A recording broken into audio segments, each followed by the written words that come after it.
Hello friends, today we will see database system structure. I welcome once again everyone to my YouTube channel and I hope you all will subscribe my YouTube channel and like the videos.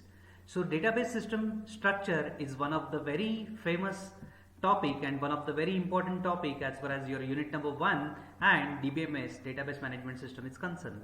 I am Mahesh Sanghvi, working as Professor and Head, Department of Computer Engineering, Let's SNJB's KB Jain College of Engineering, Chandpad. So let's see the system structure of what database. You can observe this is the entire diagram, and this entire diagram is divided into 4 parts. So very first part is query processor. DBMS has mainly 2 types. One is query processor, another one is what? Storage manager. So DBMS is divided into 2 parts, query processor and storage manager. So query processor has various blocks in between. So one of the block is known as application program object code, where the program is directly converted into what? Object code, and that object code is submitted into what? For the query evaluation engine. Then there is query evaluation engine. The job of this query evaluation engine is that it will take the input and it will start executing. It will prepare that plan for what execution. Then the next part here is compiler and linker. Compiler and linker, whenever any application program which is written in any of the host language is given to compiler, compiler will what? Simply convert that high level language into what? Low level language, and with the help of linker it will even link some of the libraries if needed. If in language, if there is certain commands, embedded SQL commands are included, in that case DML queries, this will be useful. So DML compiler will be useful and DML queries will be given to whom? DML compiler, and this DML compiler will what? Convert this queries into relational algebra expression, and this relational algebra expression will be again given to query evaluation engine. In this way, in query processor, these 5 blocks are used. One is application program object code, compiler and linker, then DML queries, DML compiler and interpreter, then query evaluation engine. There is one more type, that is DDL interpreter. Whenever DDL commands, that is data definition language commands, that we have seen in one of the previous lecture regarding create table command or alter table command, if such type of commands are given in the form of what? DDL statement, then we need DDL interpreter to convert this command into what? Low level languages. So this is the job of query processor. The next part, next block is storage manager. Storage manager consists of 4 more manager, that is buffer manager, file manager, authorization and integrity manager, and transaction manager. Here the role of buffer manager is to manage the buffer, that is temporary space for executing the operations. Then there is next part is file manager. Whenever we need any sort of file that we are needed from disk storage, then file manager will help us to take that particular data, extract that files from with the help of file manager. Authorization and integrity manager is mainly used to provide certain authorizations and authorizations which we have seen that we can able to grant and we can able to privilege certain things with the help of what? Authorization. And there is integrity manager. Whenever there will be any sort of integrity constraints used by us, integrity manager will take care with the help of data dictionary, it will take care of that.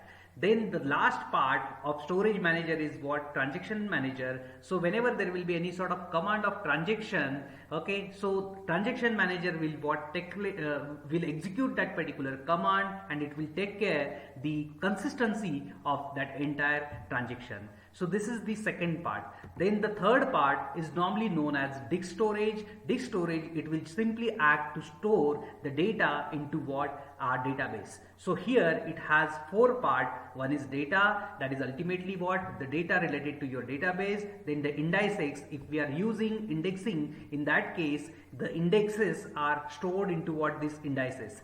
Data dictionary, it is normally storing your entire base of data, means structure of database will be stored into what? Data dictionary, that is normally called as what? Collection of metadata, that is data about data. There is last part that is what statistical data, where the summary of information is placed that will be useful to produce various reports. There is one of the part that is normally known as what users. All these 4 types of users are interacting to this DBMS with the help of various user interface. So one of the user, normally known as naive user, can be a tailor, can be an agent. They use this application interface, maybe your form or maybe reports, and with the help of forms and reports they can able to they can able to interface with DBMS. There is application programmer, somewhat technical person, can able to write a code that is application program, and that application program will be submitted to what DBMS, and further compilations will be done. Then the third type is what sophisticated user. This particular user will be having a knowledge of DBMS and can able to perform or can able to execute various commands like DML commands with the help of certain query tools available in the market in variety ways. Some of them are listed already by me, which are known as MySQL, or it can be what MS Access. So this query tools will be again used, and that queries will be submitted to DBMS. The last user, that is database administrator, one of the powerful user of what DBMS, has all sorts of rights, who can be a creator of database, who can able to decide what kinds of activities or what kind of roles will be executed by any other user. So database administrator normally use administration tools and perform DDL commands, that is data definition language commands, and with the help of DDL interpreter we can able to convert that command into the normal languages. So this is all about this. We'll see now one by one with the help of user. So very first user is naive user. Naive user uses the application interface, maybe your reports or maybe form, and with the help of application interface it enters into this application program. So this application program object code will be then it will be converted into directly given to query evaluation engine for execution. If application program object code has the DML commands, then that embedded DML command, then that DML commands will be given to whom? DML compiler for further executions. And once you have done this further execution, this particular part will be given to DML compiler, and this DML compiler will provide again data to query evaluation engine for the further evaluation. If the data contains some operation, then buffer manager will be useful, which will provide you the temporary memory. If it needs file manager, I hope I have already cleared all this type of manager as well as the role of this. Now next type of user will be your application programmer. Application programmer will be one of the technical user who can able to write application program and able to submit that application program to DBMS, where we will see that this particular data will be given to whom? Compiler and linker. This compiler and linker will compile this program which is written into any of the host language and convert it into the application program object code. If it contains any sort of DML queries, then it will be given to whom? DML queries, and the DML queries will be submitted to DML compiler and organizer, and DML compiler will again convert that DML queries into the relational algebra expression, and that relational algebra expression will be given to query evaluation engine to further execute this particular part. Here this block should be named as query evaluation engine. So engine is remaining here. So this is the use of this application program interface, and then rest of the path is as it is. Here we should understand that DML queries can directly interact with data dictionary, that may check whether the particular field that you have given is available or not. If not, then it will generate the syntax error.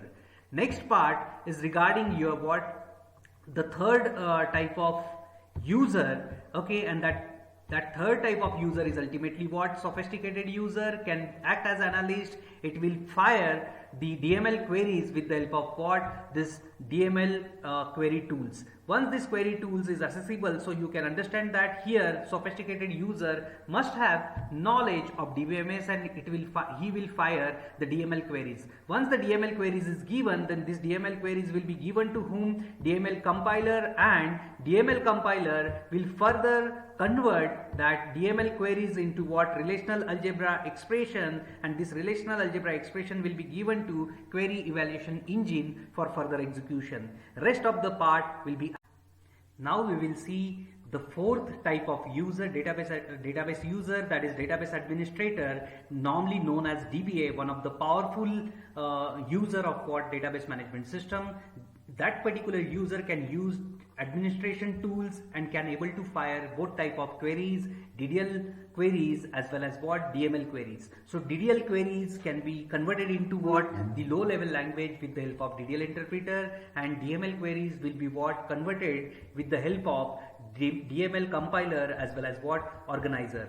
Rest of the part is as it is, and you can see here database administrator, the moment it is firing what DDL commands with the help of DDL interpreter, it will directly get connected with what data dictionary. So in between we won't need any sort of part here, only the part of query processor, that is DDL interpreter, is essential here. Once it is given, it will directly interact with what one of the part of what your storage, disk storage, that is what data dictionary, because whatever command we will provide, it will directly change the records or entries of what data dictionary. So database administrator is one of the powerful user and can act as what that particular user can able to perform any sort of queries like DDL. Main aim of database administrator is to fire DDL commands, that is data definition language command.